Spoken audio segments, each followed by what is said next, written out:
Hey there.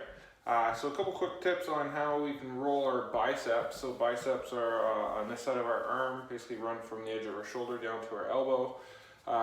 There's two heads of them. So you'll see as I come up, doing a palm up or supinated base curl, you can see one head of the bicep working. As I then rotate here, you can see the long head then works a little bit more. So you can see there's a little bit of difference going on. So we want to account for that when we go into the rolling. You'll see that I've set up a barbell in a rack here. It's about level with my sternum, a little lower from where I would normally set it up if I was squatting. We want to ideally have a barbell that has a collar that rotates freely around the bar. Most bars do that, so that's usually not a concern. You can quickly tell though if yours will do that. If you look at the very end, it's either going to have a flat cap or it will have a hexagonal bolt in there. Sometimes the bolts don't move. If it has a cap, usually it will move.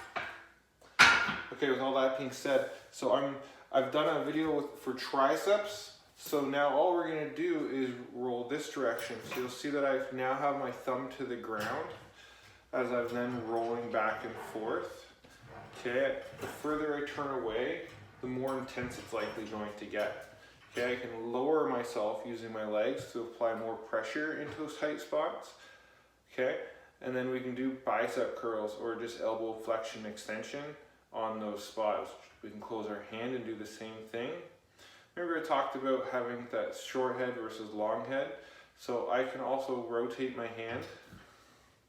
So my palm would be here or palm would be here as we go. So supinated, or in a neutral or even pronated position as we go. Everybody's gonna be a little different in terms of where those knots are and the adhesions and stuff. Sometimes just friction is gonna work really well to start initially breaking things up, and then as it gets really gritty, then you can add more weight and then do that elbow flexion and extension. This is really good for anybody that's maybe getting some pain through the tendon channel through the shoulder, or even get some elbow pain. It can help address some of that stuff. Okay, good luck, have fun. Let me know if you have any questions.